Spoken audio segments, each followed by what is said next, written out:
Hajj is a pilgrimage made by Muslims to Baytullah, the house of Allah in Makkah, also called the Kaaba, to ceremonially devote themselves to the service of Allah and revive their commitment to Tawheed. It is the pinnacle of worship in the religion of Islam.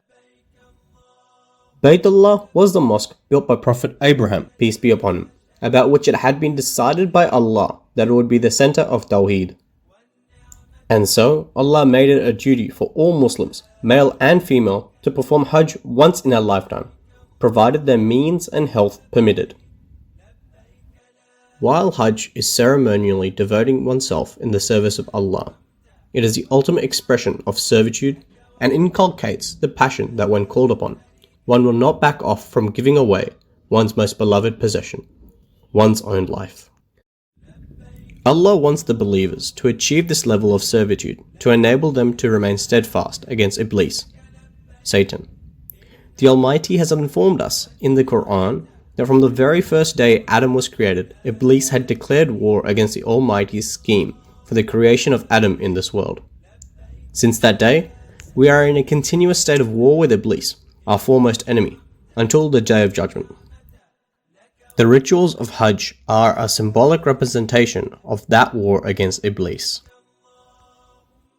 Hajj rituals start on the 8th of Zilhajj. The person performing Hajj, called Haji, start their journey at Miqat, only permissible by wearing the simplest of clothing called Ihram, and start reciting Talbiyah.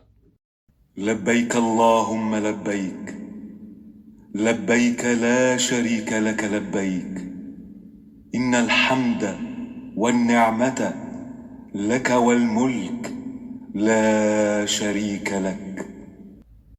Here I am at your service, O Allah. Here I am. Here I am at your service. You have no partners, other gods. To you alone is all praise and all excellence, and to you is all sovereignty. There is no partner to you. Like warriors, the Hajis encamp in Mina and spend their first night there. Sermon at Arafat. The next morning, after Fajr prayers, Hajis depart Mina to reach an open field of Arafat, seeking forgiveness of the Almighty, praying and beseeching to grant them success in the war and listen to the sermon of the Imam. The plains of Arafat are proxy for the place of worship. Hajis shorten and combine the prayers in Arafat, as is done in warlike situation. This ritual is akin to a leader's speech just before entering the battlefield. Stay at Muzdalifah. After sunset, Hajis set off to Muzdalifah. They stay in Muzdalifah overnight, sleep and rest, and make sure they have the war equipment to fight the enemy. This represents the night before the big day, when Hajis face off with the arch-enemy. Jumrah Aqaba. After performing Fajr prayers at Muzdalifah, Hajis leave for Mina, ready to set off to stone Iblis. Once they reach Jumrah al-Bayah, they stop reciting Talbiyah and pelt this Jumrah with 7 stones. Finally, Hajis ceremonially offer themselves to Almighty by sacrificing an animal, shaving their heads, and offering a round of vows called Tawaf, after which Hajis can take off their Ihram. This represents the fight against the arch-rival and kindles the ultimate sense to give away one's life in the way of Allah. Jamrat.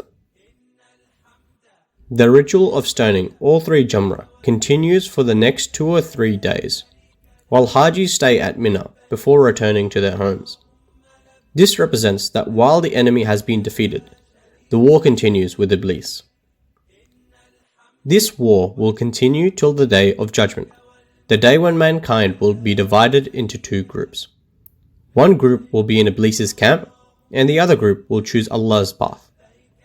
Those in Iblis's camp will be doomed, but those who choose Allah will enter paradise.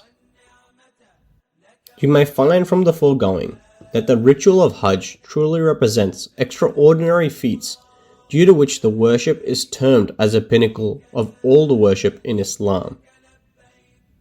So, are you prepared for Hajj?